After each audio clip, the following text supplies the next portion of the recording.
Тебе обшукали, правильно? Він тебе питає, тебе обшукувати? Ти кажеш, так. Ну я не хочу. Ну, окей. Зараз вони вже зустрічаються. Все пішло не так, як вони вже зустрічаються. Там нас що буде зараз, я не знаю. Це їх все є. Сергій, а можна трошки голосніше, бо вони почали. Вже зустріч іде? Можна факт початку зустрічі дати? Ну, можна. Послання на сайт. Ну так. Зустріч вже йде все не так, як заплановано. Все, що могли піднімали, 240, майже нічого. Це в мене все, що можна.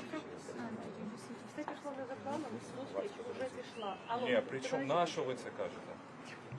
На що ви це кажете?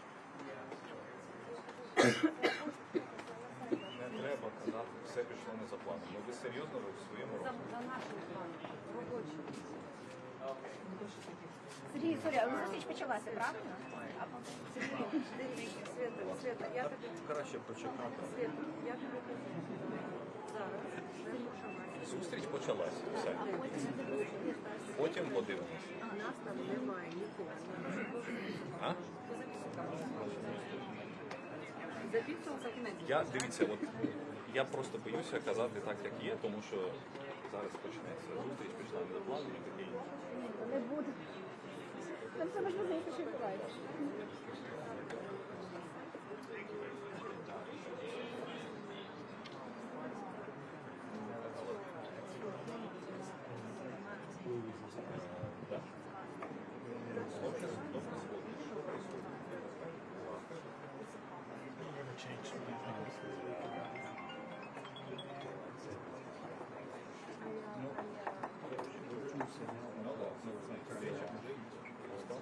Could everyone here take 2 steps back?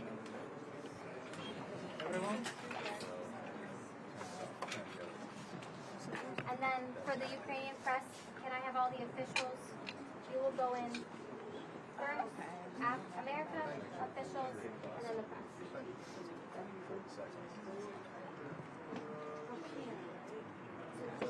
We'll get all the American press in, the officials will then leave the Ukrainian press. So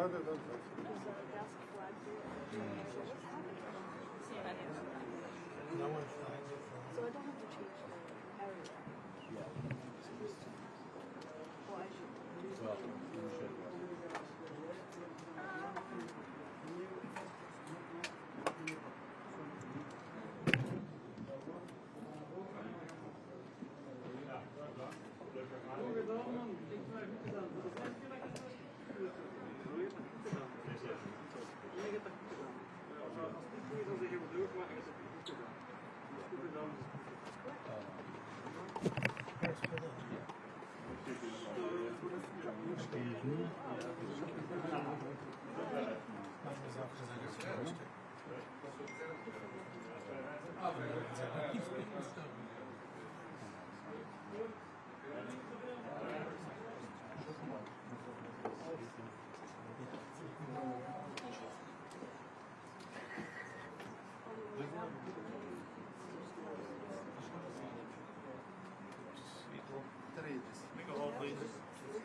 I synced mine, I read mine.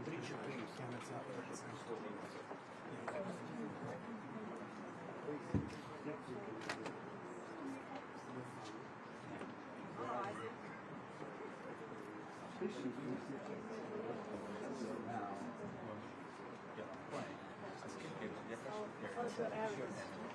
So I don't have to do the thing that I...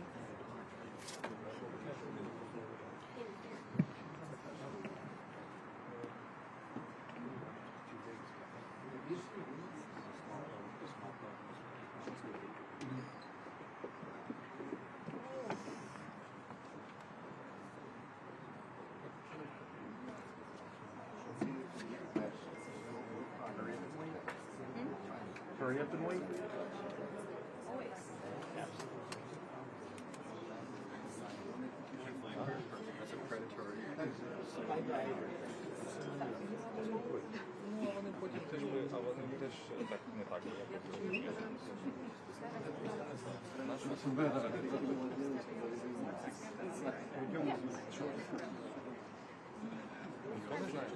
що війна почалась.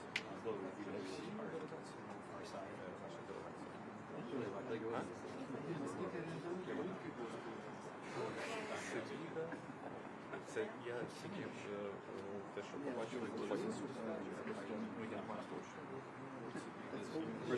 Але на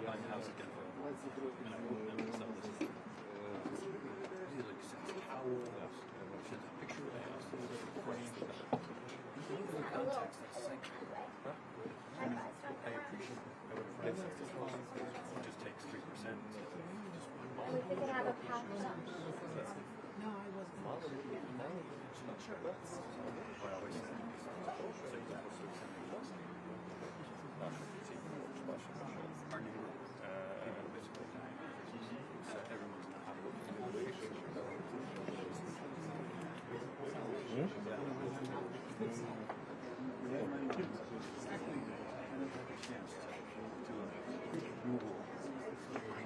Real estate agents. Sure. This is Sarah today. Right. You know, I'm gonna start packing right now.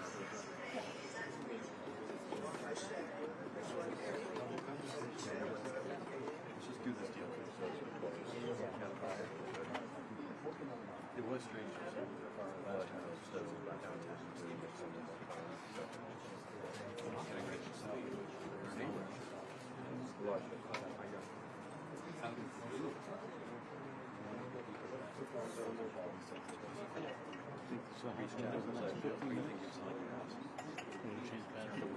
Oh, this thing?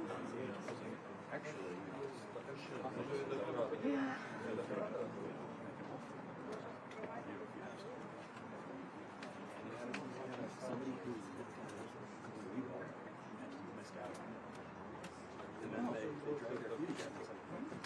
It's like a habit with your client.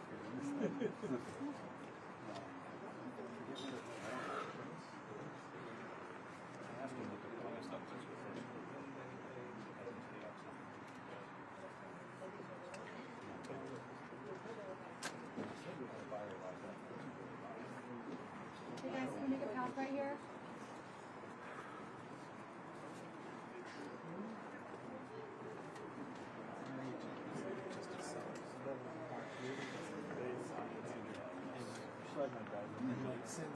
You need it? I gotta grab something out of Yeah. What you got? He did on the last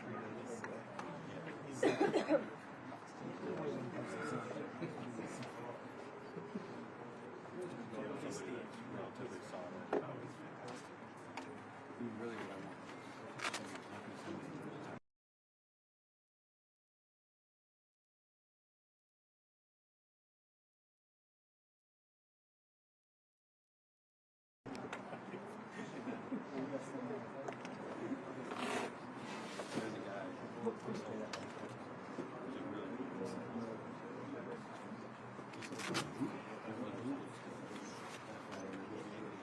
Did it go okay with Mike Monroe? In there with the cord or whatever? Hopefully the press conference. We should have power for the press conference. Hopefully we have power at the press conference. Hope so.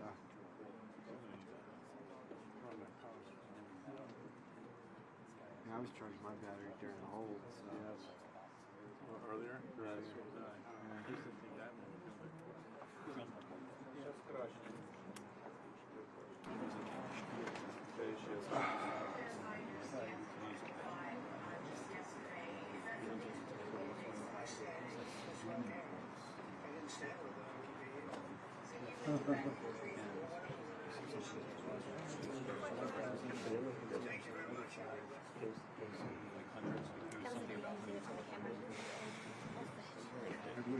Freaking everybody out. This is exactly why you got robbed.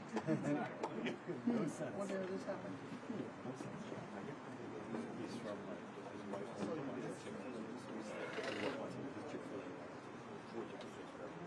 No.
І провтикали все.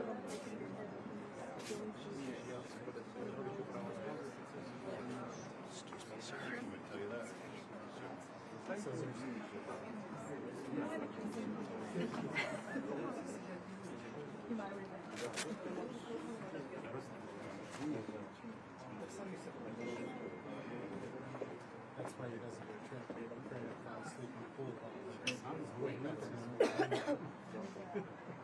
тому ви не переживайте. Вибіжіть перші. Я вам головне, щоб я не брав. Я вам вас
trying to also learn the latest from the war in Ukraine when it comes to the use of drone technology, AI, etc. So these are areas where we work together, and I really want to commend all four, New Zealand, Australia, Japan, and the Republic of Korea, for their support to Ukraine.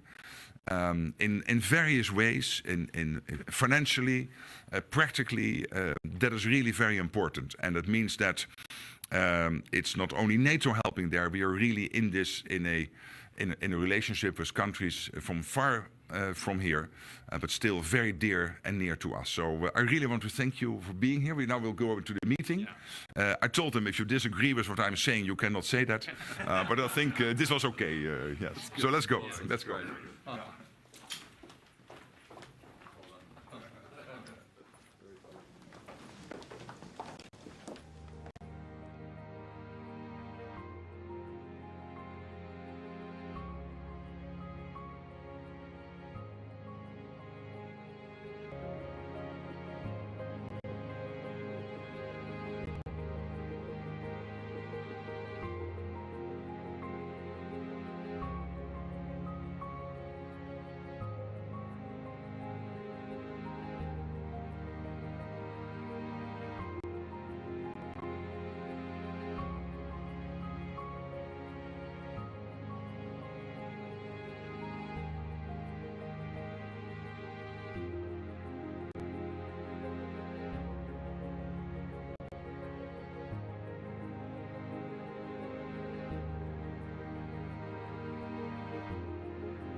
Close broadcast. Can you call Oh, you're the one. Yes, yes, you need to go in the center. Yeah, you can. Oh, lovely, thank you. Can I, thank Get your hand. you very much. Here we go. We're gonna move you over. Caroline, we have a second, so let's move the camera. Yes, so how do you want to work this? This camera can move to the side? Ja. Dit is het Witte Huis, deze moet naar achter. Kunnen we deze naar achter duwen? Ja? Dan komt deze van het Witte Huis hier te staan. Oké, ook is het niet gebruikt als je wilt. Do you want to use the same tripod so we just can click on our camera? Huis maar helemaal naar achter. Zeg jij het? Ik zeg het, komt zo. Even plek gemaakt worden voor Witte Huis.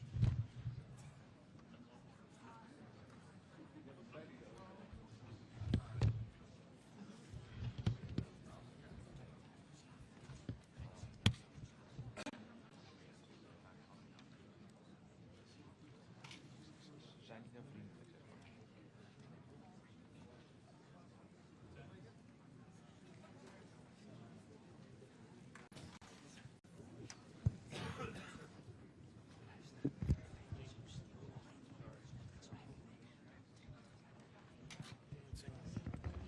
Thank you.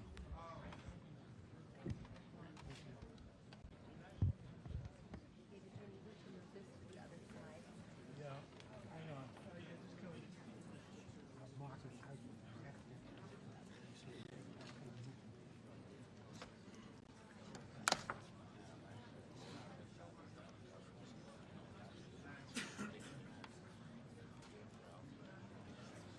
Ja, ik had het al gehad.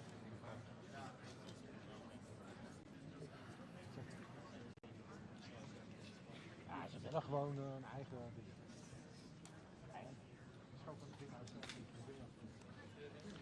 I need power. Is there power? I need power. AC. Is there power back here somewhere? Where?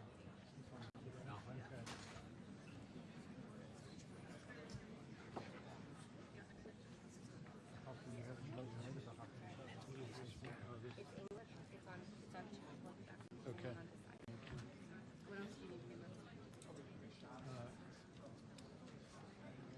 Let me come up there.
Die zijn ook wel waarschijnlijk van de Amerikaanse media.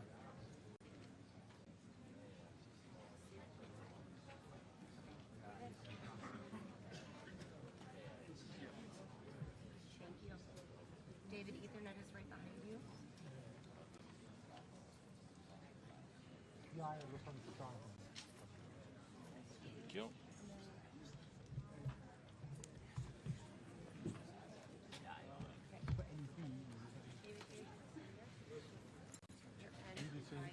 Al 6, dan houdt er ook nog één hoog achter.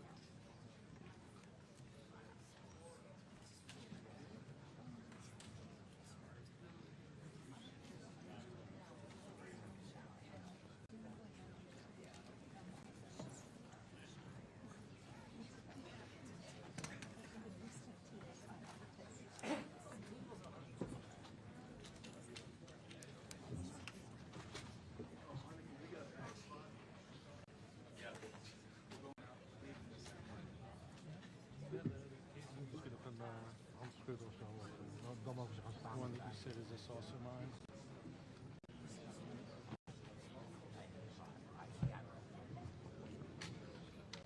Let's go.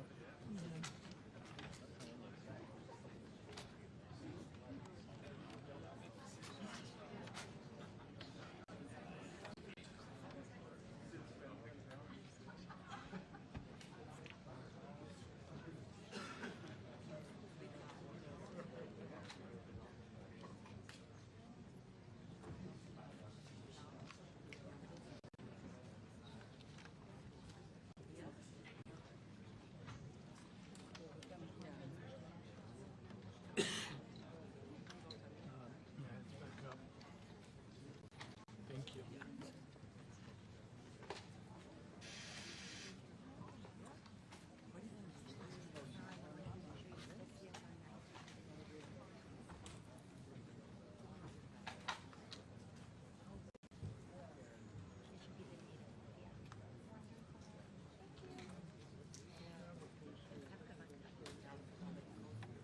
Thank you.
Copy.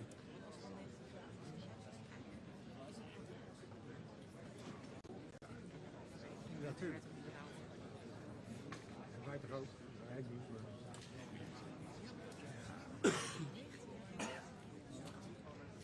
Zeker. Ja.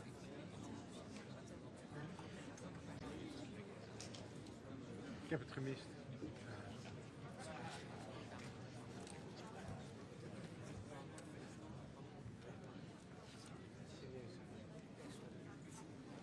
Maar ik kan het. Ik weet dat er ook een wordt bepaald. Tuurlijk, dat iedereen. Dat het goed is.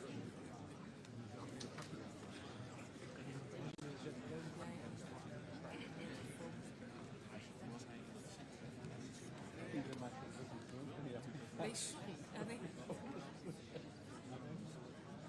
Nee, nee. Maar zo goed.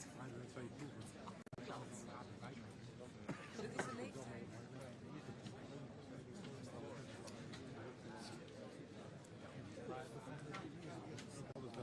Audio en lange mensen.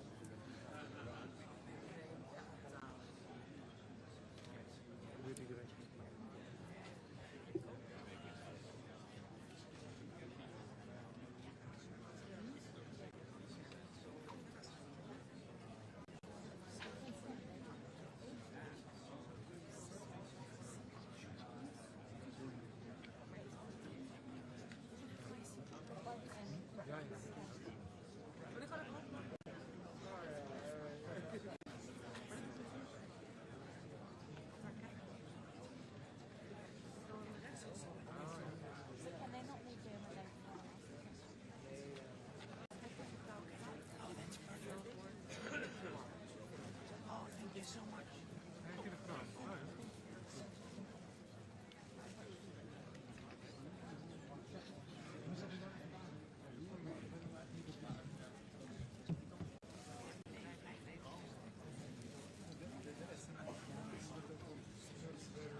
Congresswoman.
Well, thank you very much. This has been an honor.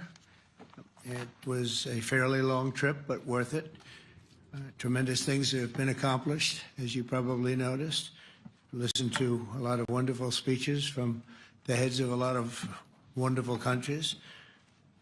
But I want to thank you for joining us at the conclusion of a highly productive NATO summit in the Netherlands. I want to thank them for the royal treatment they've given us. Couldn't have been nicer. And it's a beautiful country, really a beautiful country. Coming in, I saw the most beautiful trees. In fact, I want to bring some back with me. I want to also thank, I had breakfast this morning with the King and Queen, and they're incredible people. I said, you're central casting. Beautiful people, great people, big, beautiful heart. And I enjoyed that. And also NATO Secretary General Mark Rutte, who's been terrific. He's been a friend of mine. Used to be right here running this wonderful country. Now he's the NATO Secretary General. He's doing a fantastic job. And the Prime Minister, we appreciate everything you've done. And as you know, last weekend, the United States successfully carried out a massive precision strike on Iran's nuclear enrichment facilities, and it was very, very successful. It was called obliteration. No other military on earth could have done it, and now this incredible exercise of American strength has paved the way for peace with a historic ceasefire agreement late Monday, and we call it the 12-day war. Spoke to a few people. I guess that just sounded like the right name. It was a 12-day war.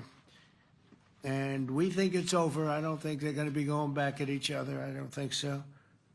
Not only have we dealt decisively with the critical threat of Iran's nuclear program, which was what I wanted. I said, Iran cannot have a nuclear weapon. I've said that for 15 years, long before I decided to do the political thing. But we've also reasserted the credibility of American deterrence, which is like no other. The people at NATO said there's never been anything. You know, I rebuilt the entire military during my first term. And we have a great military. We have great generals. I got to know the good ones and the bad ones. We kept the good ones. Over the past 2 days, I was honored to participate in the NATO leaders meeting and also had extremely good individual discussions with the King and the Queen, Secretary General Rutte, and the Prime Minister. Great discussions.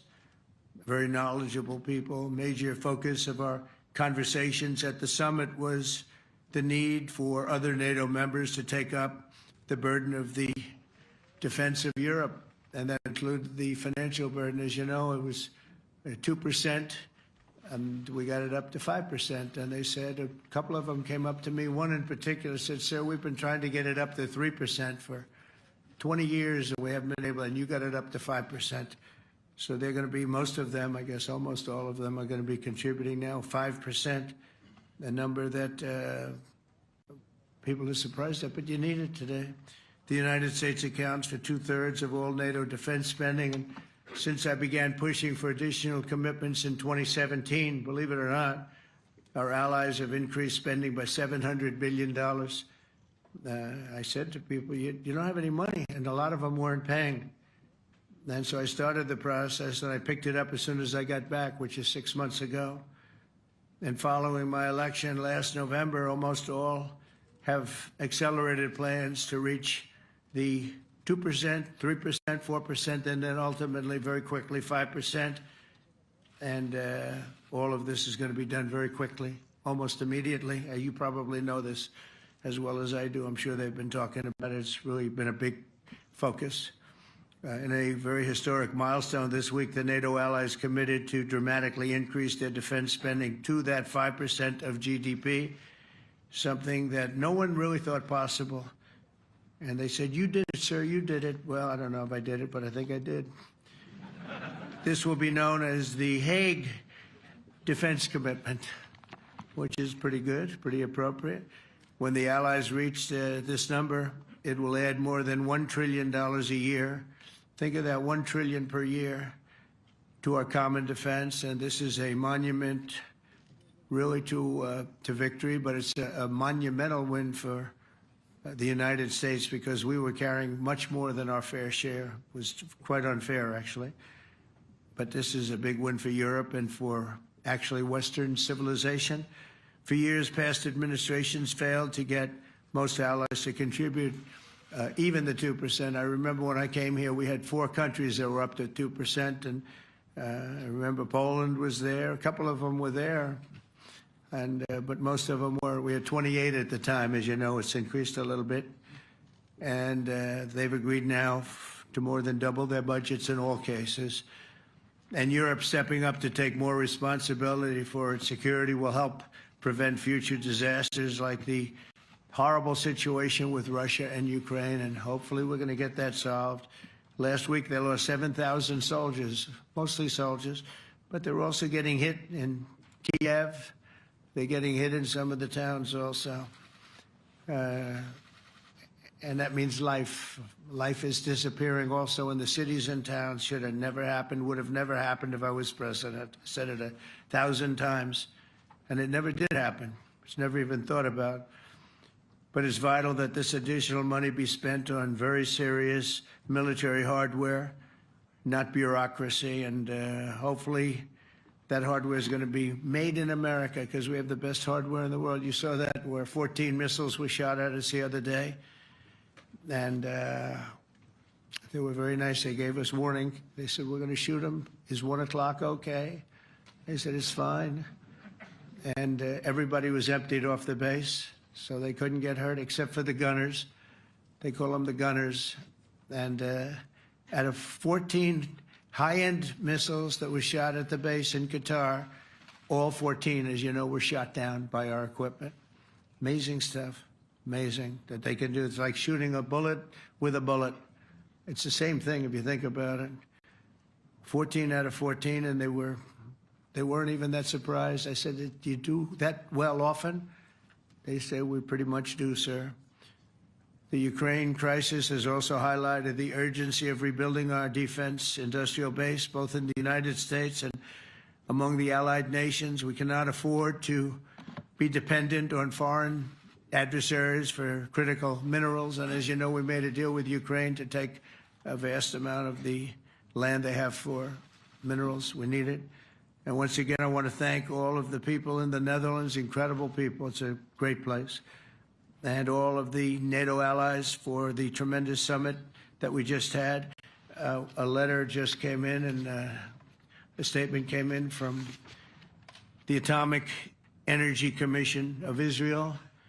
And I just wanted, this is an official letter, and they're very serious people, as you know. The devastating U.S. strike on Fordo destroyed the site's critical infrastructure and rendered the enrichment facility totally inoperable. It was devastated. We assess that the American strikes on Iran's nuclear facilities has set back Iran's ability to develop nuclear weapons for many years to come. This achievement can continue indefinitely if Iran does not get access to nuclear material, which it won't. It's so sad that that whole thing had to go. But I just want to thank our pilots. You know, they were maligned and treated very bad, demeaned by fake news CNN, which is back there, believe it or not, wasting time, wasting it. Nobody's watching them, so they're just wasting a lot of time, wasting my time.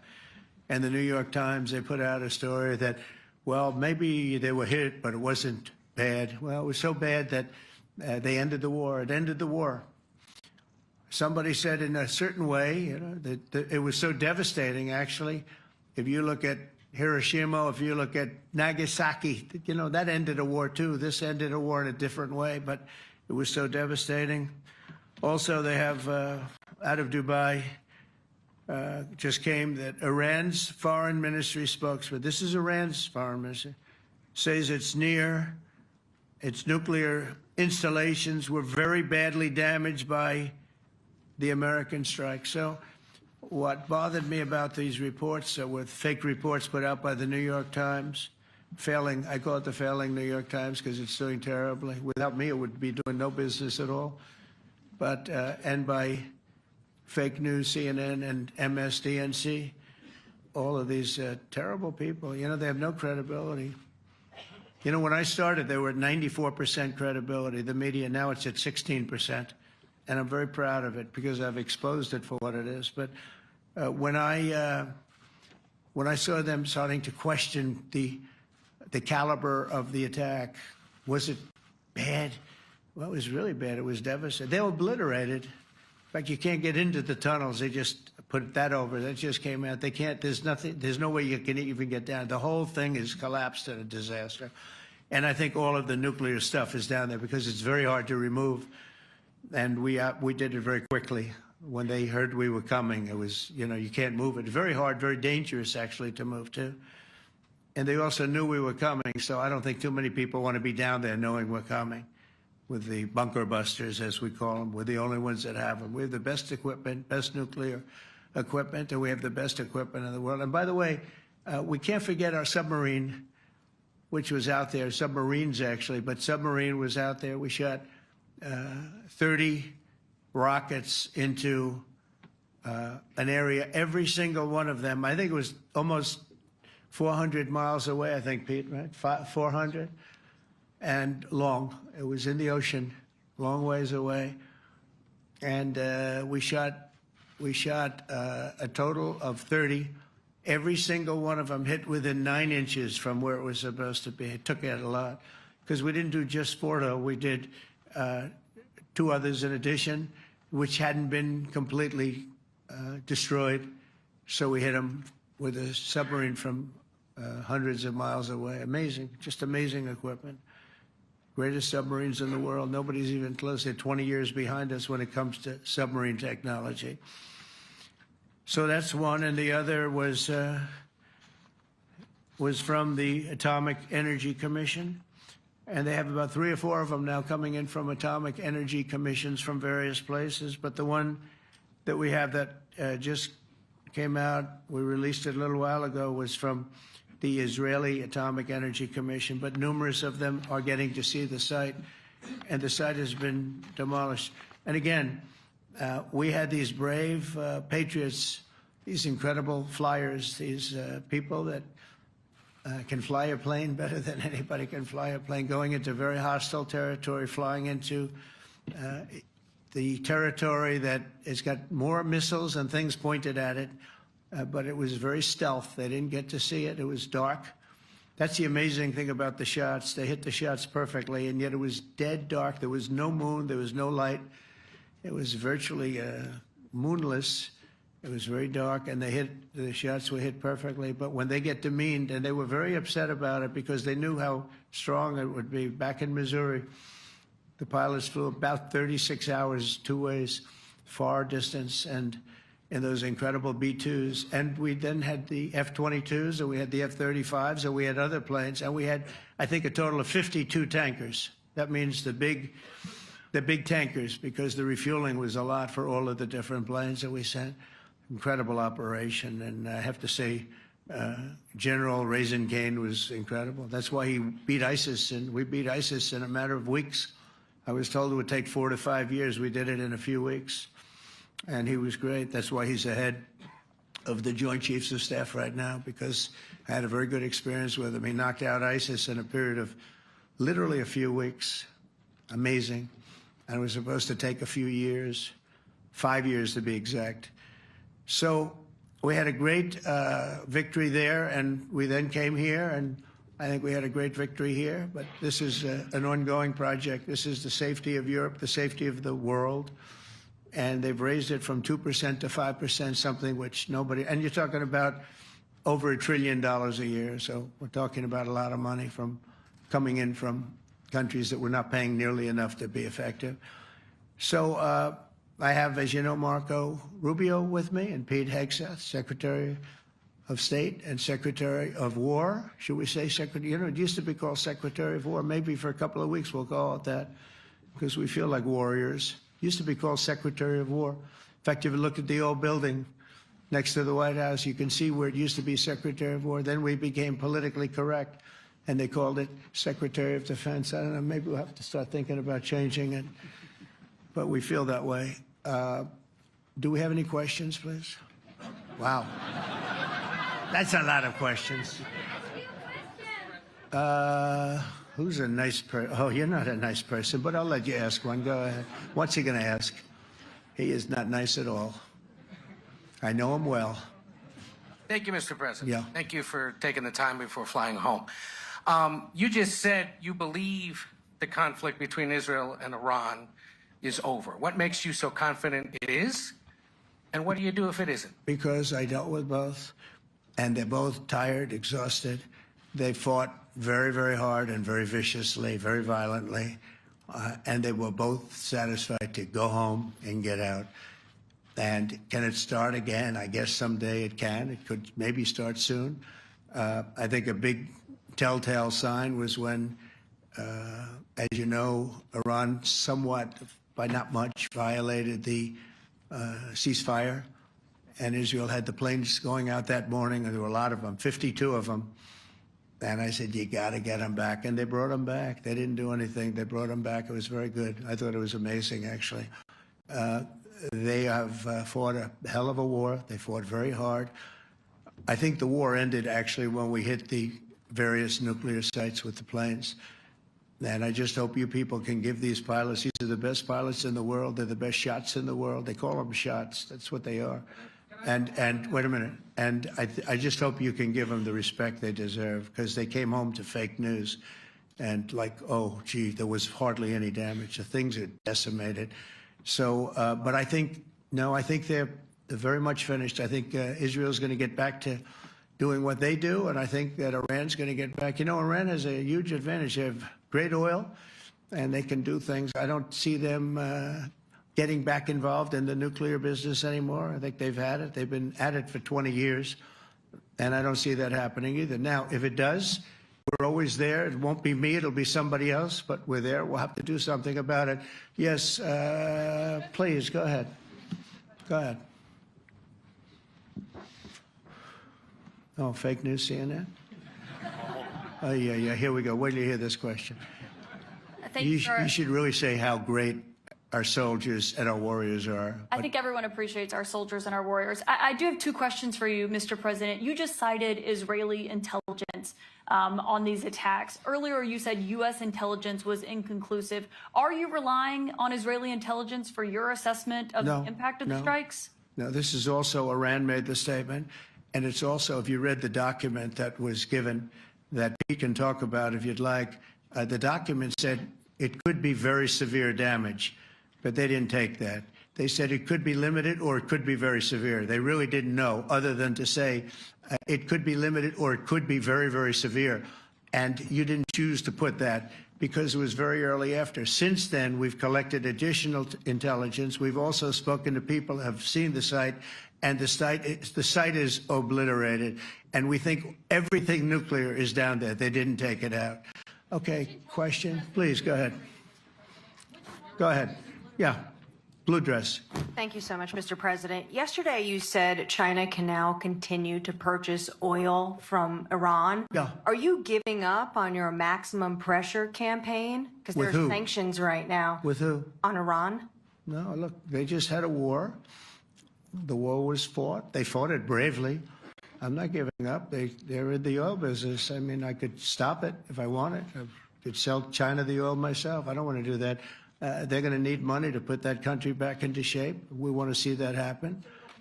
Would it? No, if they're going to sell oil, they're going to sell oil. We're not taking over the oil. We could have, you know. I used to say with Iraq, keep the oil. I could say it here, too. We could have kept the oil. No, China is going to want to buy oil. They can buy it from us. They can buy it from other people. But you're going to have to put that country back into shape. It desperately needs money. Yeah. Yeah, please. Here we go. I'm picking the beauties today. Go ahead. Mr. President, Secretary General Rutte has described President Putin as an adversary, a threat, an enemy. Do you view him the same way? And in addition to that, you mentioned General Kane, your chief of staff, the chairman of the Joint Chiefs of Staff. General Kane. Yes. He has said that Mr. Putin has territorial ambitions beyond Ukraine. Do you view that in the same way? Possible. I mean, it's possible. I know one thing. He'd like to settle. He'd like to get out of this thing. It's a mess for him. He called the other day. He said, "Can I help you with Iran?" I said, "No, you can help me with Russia." Because, in the last few weeks, we took care of India and Pakistan, Kosovo, Serbia. I think on Friday we have coming in, the Congo is coming in, and Rwanda is coming in. That was a vicious war that went on, a machete war, heads chopped off all over Africa. They're coming in. We did 2 others in addition to that. Nobody's ever done anything like this. No, I consider him a person that's, I think, been misguided. I'm very surprised, actually.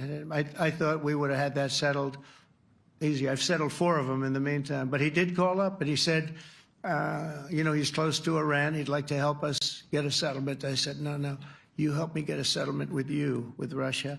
And I think we're going to be doing that, too. Yeah, please. Go ahead, please. Thank you, Mr. President. You've made clear your position on what impact the strikes had. I wanted to ask you what is next with Iran. For instance, is there any indication from U.S. intelligence that Iran was able to move any material? No, just the opposite. We think we hit them so hard and so fast they didn't get to move. And if you knew about that material, it's very hard and very dangerous to move. It's called, in many people, they call it dust, but it's very, very heavy. It's very, very hard to move. And they were way down, they're 30 stories down. They're literally 30, 35 stories down underground. You think you got it all? Oh, yeah, we think we got it. We think it's covered with granite, concrete, and steel. Can I ask you, are you interested in restarting negotiations with Iran? And if so, have they reciprocated? So our people, Marco could answer this, but our people are not, I'm not. The way I look at it, they fought, the war's done, and, I could get a statement that they're not going to go nuclear. We're probably going to ask for that, but they're not going to be doing it. But they're not going to be doing it anyway. They've had it. They've had it. Now, maybe someday in the future we'll want that. But I've asked Marco, do you want to draw, I just asked him the question as we were walking on the stage, do you want to draw up a little agreement for them to sign? Because I think we can get them to sign it. I don't think it's necessary. Marco, do you want to talk about that, please? Well, Mr. President, I think President Trump has shown a willingness to meet and talk to anybody in the world who's interested in peace. I don't know of any president that's been as willing as he has to meet with anyone and talk about peace. We'd love to have peaceful relations with any country in the world. And so obviously that'll depend on Iran's willingness not just to engage in peace, but to negotiate directly with the United States, not through some third country or fourth country process. But I know of no president, probably in our modern history, that's sought peace more than President Trump has. Sounds like the door is open, but you're in no rush. Is that right? Sounds like the door is open. But I'll tell you what, look, we're going to talk to them next week with Iran. We may sign an agreement. I don't know. To me, I don't think it's that necessary. I mean, they had a war, they fought. Now they're going back to their world. I don't care if I have an agreement or not. The only thing we'd be asking for is what we were asking for before about we want no nuclear, but we destroyed the nuclear. In other words, it's destroyed. I said, Iran will not have nuclear. Well, we blew it up. It's blown up to kingdom come. And so I don't feel very strongly about it. If we got a document, it wouldn't be bad. We're going to meet with them, actually. We're going to meet with them. Yeah. Yeah, go ahead, please. Yes. Mr. President, Netherlands TV, thank you for visiting our country. Good. As I understood, Thank you. I, of course, would like to know how you slept last night at the House of the King. Oh, I slept beautifully. But probably a more serious question. I think you just had a meeting with President Zelensky. Did you discuss any ceasefire in this Russo-Ukrainian? No. I wanted to know how he's doing. He was very nice, actually. You know, we had little rough times sometimes. He was couldn't have been nicer. I think he'd like to see an end to this. I do. I think what I took from the meeting couldn't have been nicer, actually. But I took from the meeting that he'd like to see it end. I think it's a great time to end it. I'm going to speak to Vladimir Putin, see if we can get it ended. But look, these are brave people. They're fighting these wars all over the place. You know, last week they had, I guess, close to 7,000 young soldiers, Russian and Ukrainian soldiers were killed, 7,000 in 1 week.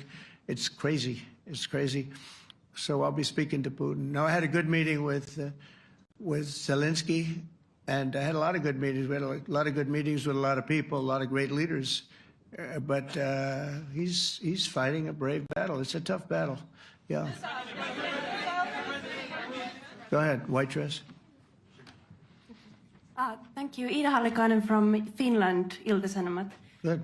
You have played golf with President Alexander Stubb. How do you see Finland as a NATO ally and partner, and how would you describe your relationship with our president? Well, he's a very good golfer, okay? In fact, he was on his college golf team.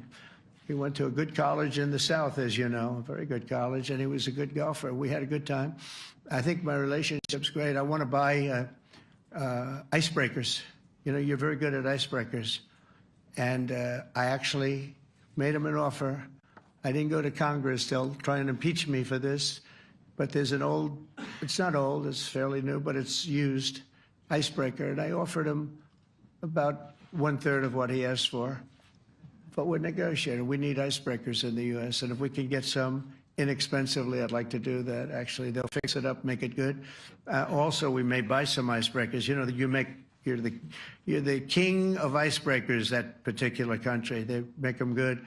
They make them really good, and they know what they're doing.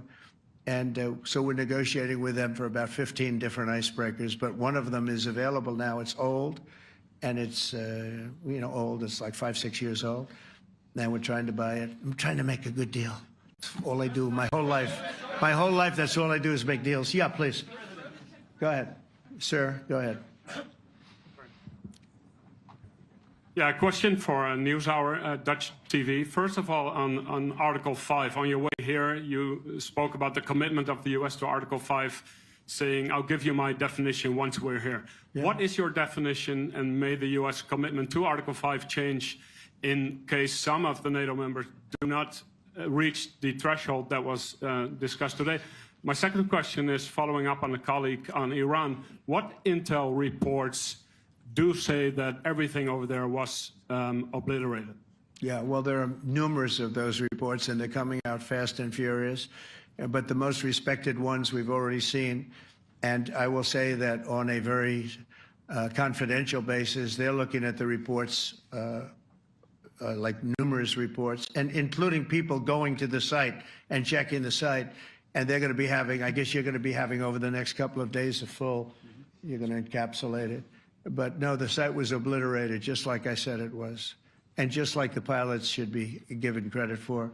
As far as Article 5, look, when I came here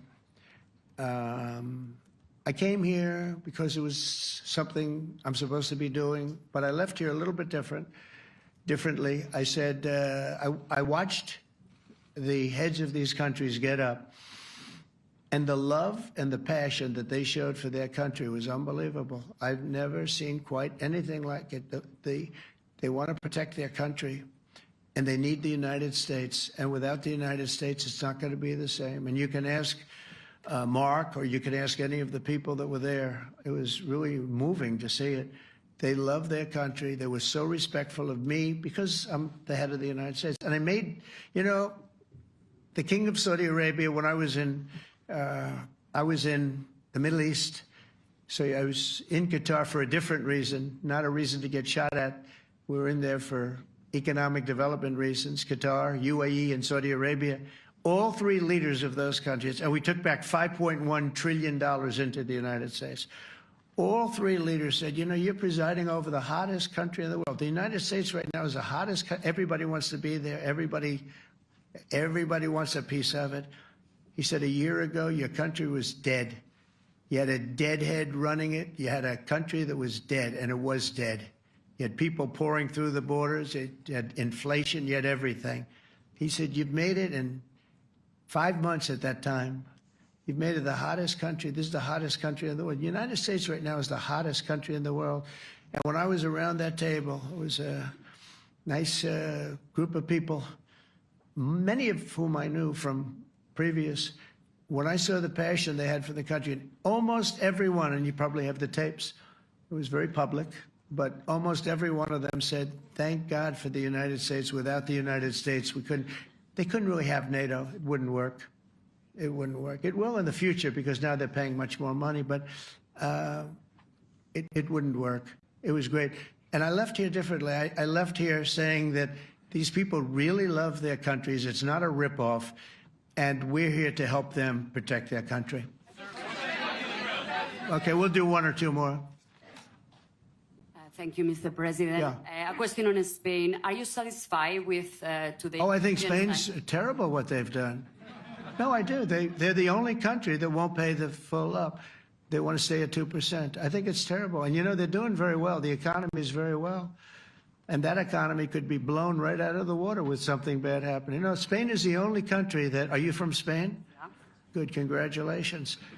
You're the only country that is not paying. I don't know what the problem is. I think it's too bad. So we'll make it up. You know what we're going to do? We're negotiating with Spain on a trade deal. We're going to make them pay twice as much. And I'm actually serious about that. We're going to make Spain... I like Spain. I have so many people from Spain that it's a great place and they're great people. But Spain is the only country out of all of the countries that refuses to pay. And, you know, so they want a little bit of a free ride. But they'll have to pay it back to us on trade because I'm not going to let that happen. It's unfair. It's unfair to NATO. All right, sir, please. Go ahead, right in the back. Yeah, you, tall one. The tall man.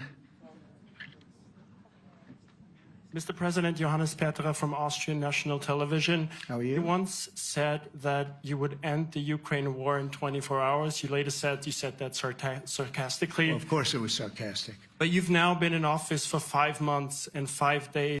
Why have you not been able to end the Ukraine war? Because it's more difficult than people would have any idea.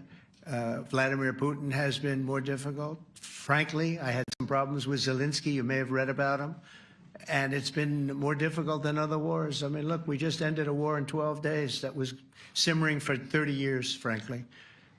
We ended Rwanda and the Congo. It's coming to sign the documents. We've already signed basic documents, but they're coming, I think, to the White House on Friday. We ended Serbia was going to go at it. But maybe the most important of all, India and Pakistan. And that wasn't whether or not they may someday have nukes like we're talking about in the Middle East, like we're talking about with Israel and Iran. This is they have nuclear weapons.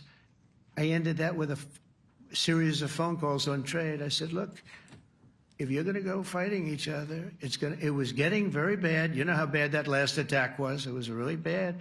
If you're going to go fighting each other, we're not doing any trade deal. No, no, no, you have to do a trade deal. I said, we're not doing any trade deal.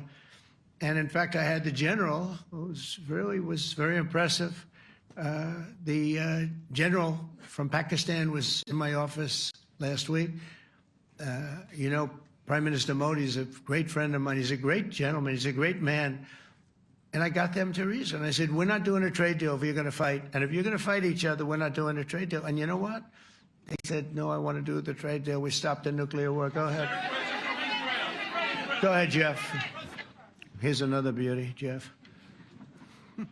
He's a beauty, all right. Go ahead. Mr. President, to follow up on Ukraine, will the United States contribute any more money to Ukraine's defense this year to the $5 billion that allies are giving? And one question, you had another meeting with the Dutch opposition leader, Mr. Wilders. Can you tell us about that meeting? And are you upset about his anti-Muslim stance? I'm not upset about it. It's just his view. He's unhappy with the way things are going in this country and various countries. He was an opposition leader. And I was asked to meet with the opposition leader by the people that are running. I think they have some deal where if you have a meeting, you're supposed to meet with an opposition leader. I said, that's strange. We don't do that. But I met with I didn't know him. He seemed like a very nice guy, but he's in opposition to the current people, and that was set up by the current people. So I assume when I met with the Prime Minister, you're supposed to meet with the opposition. We'll have to try that sometime in our country. Let's not do it. But I thought he was very good. As far as money going, we'll see what happens. There's a lot of spirit. Look, Vladimir Putin really has to end that war. People are dying at levels that people haven't seen before for a long time. Go ahead. Go ahead. White shirt. Oh, she's all excited. So, BBC News Ukrainian. I would Where are like you to from? ask you- I'm from Ukraine. Oh, So my wow. question to you is whether or not the US is ready to sell anti-air missile systems Patriot to Ukraine. We know that Russia has been pounding Ukraine really heavily right now. Are you And, living yourself now in Ukraine? my husband is there. Wow. and- I can see you very, it's amazing. And me with the kids, I'm in Warsaw actually, because he wanted me to be. Is your husband a soldier? No? He's, He's there now? yeah, Wow. That's rough stuff, right? That's tough. And you're living here? in Warsaw. And you're a reporter? I am. Good. So let me just tell you, they do want to have the missiles, okay, as they call them, the Patriots. And we're going to see if we can make some available, They're very hard to get. We need them too. We were supplying them to Israel, and they're very effective, 100% effective. Hard to believe how effective. And they do want that more than any other thing, as you probably know. That's a very good question, and I wish you a lot of luck. I mean, I can see it's very upsetting to you. So say hello to your husband, okay? Thank you. Go ahead. Thank you. Thank you, Mr. President.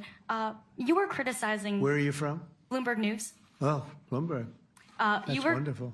You were criticizing the Federal Reserve Chair before coming to this summit. Yeah, I think he's terrible. I was wondering if you've begun interviewing different candidates for the Fed pick. Yeah, I know within 3 or 4 people who are going to pick. I mean, he goes up pretty soon, fortunately, because I think he's terrible.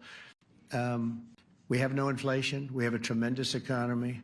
Hundreds of billions of dollars of tariff money is pouring in. Factories are being built because they don't want to pay the tariffs, so they're building them all over the country. I think we're close to $15 trillion. I told you $5.1 trillion from the Middle East alone, but of investment money coming in. There's never been anything like that in the history of our country.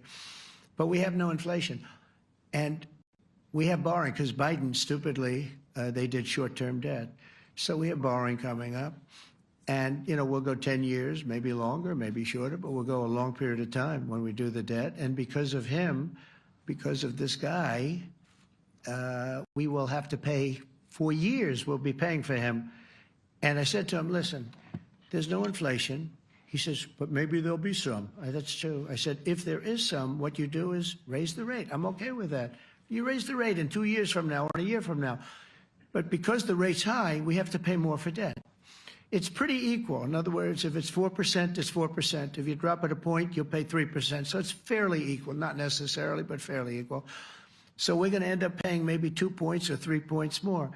3 points would be about $900 billion a year because of this very average mentally person. He's an average mentally person.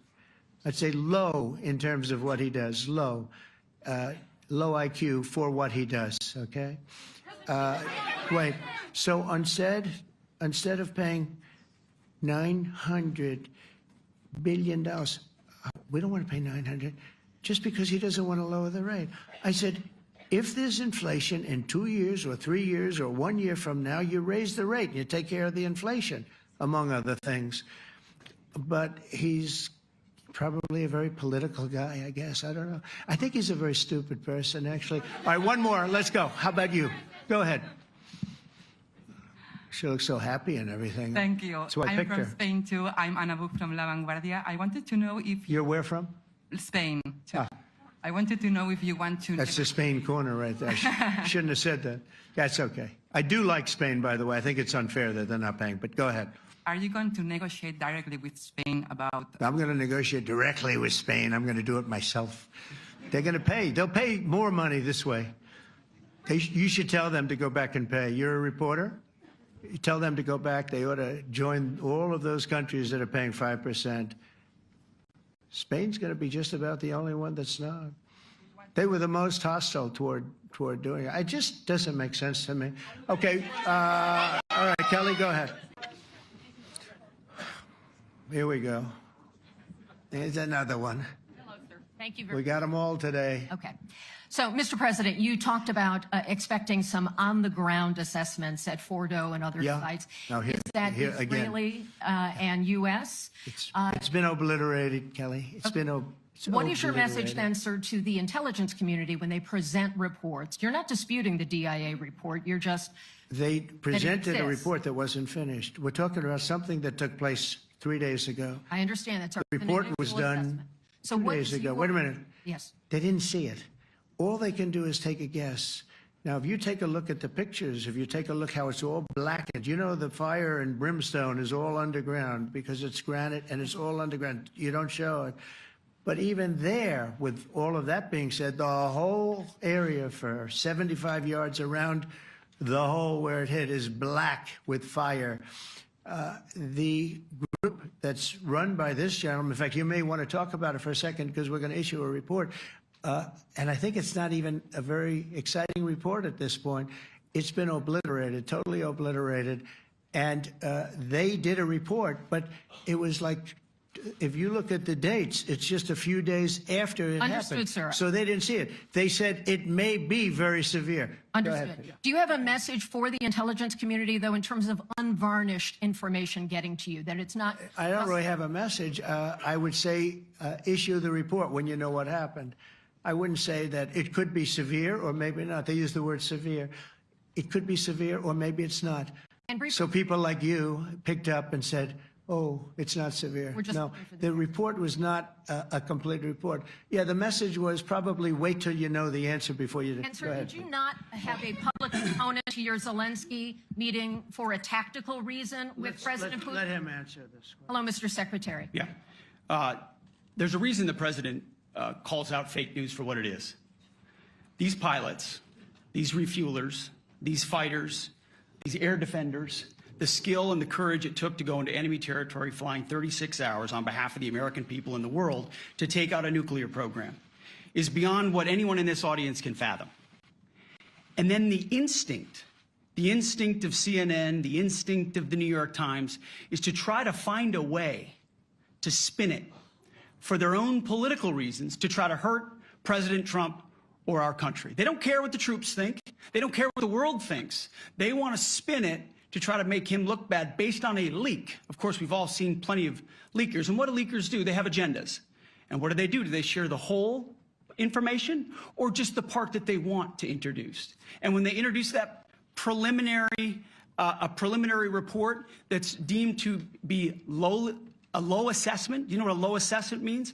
Low confidence in the data in that report. And why is there low confidence? Because all of the evidence of what was just bombed by 12 30,000-pound bombs is buried under a mountain, devastated and obliterated. So if you want to make an assessment of what happened at Fordo, you better get a big shovel and go really deep because Iran's nuclear program is obliterated. And somebody somewhere is trying to leak something to say, oh, with low confidence, we think maybe it's moderate. Those that dropped the bombs precisely in the right place know exactly what happened when that exploded. And you know who else knows? Iran. That's why they came to the table right away, because their nuclear capabilities have been set back beyond what they thought were possible because of the courage of a commander-in-chief who led our troops, despite what the fake news wants to say. But you're not disputing the report said what it said, even though it was initial. The report said what it said, and it was fine. It was severe, they think, but they had no idea. They shouldn't have issued a report until they did. But we've gotten the information. I think Pete said it better than you can say it. And, you know, you should be proud, you, especially you, should be proud of those pilots, and you shouldn't be trying to demean them. No, there's those pilots flew at great risk, a big chance that they'd never come back home and see their husbands or their wives. Let me just tell you, you and NBC, fake news, which is one of the worst, and CNN, New York Times, are all bad. They're sick. There's something wrong with them. But you know what? You should be praising those people instead of trying to find some. By getting me, by trying to go and get me, you're hurting those people. They were devastated. You know, I got a call from Missouri, great state, that I won 3 times by a lot. And I got a call that the pilots and the people on the plane were devastated because they were trying to minimize the attack. And they all said it was hit. But we don't think it was really maybe hit that badly. And they were devastated. They put their lives on the line, and then they have, and I'm not referring to you, but real scum come out and write reports that are as negative as they could possibly be. It should be the opposite. You should make them heroes and heroines. You should make them really people that they were so devastated when they heard this news. And you know what they said? One of them, I spoke to one of them, said, "Sir, we hit the site. It was perfect. It was dead on." Because they don't understand fake news, because they have a normal life, except they have to fly very big, very fast planes. But it's a shame. You should be making them heroes. All right, in the back. Go ahead, back, white, yeah. White jacket, yeah. Go ahead, give him a mic.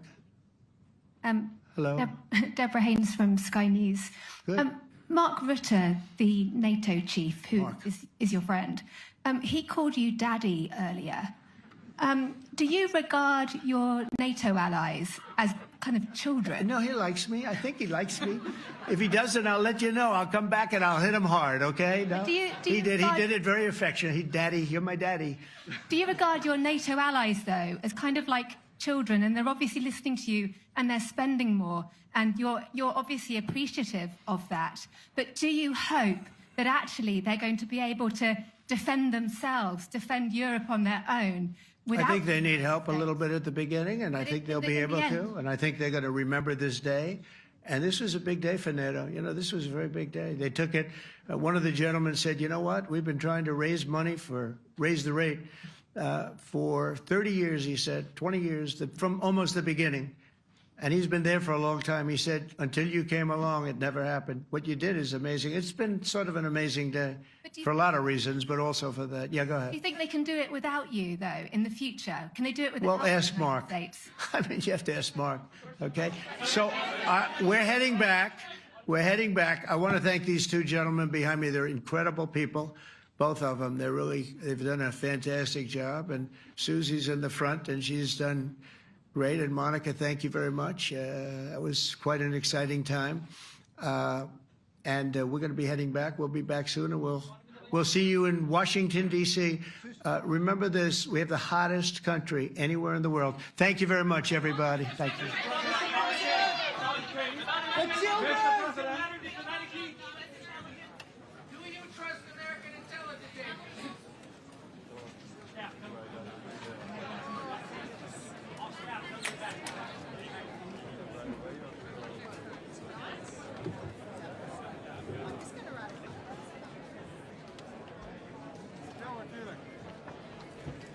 Zelfs een goede cabaret.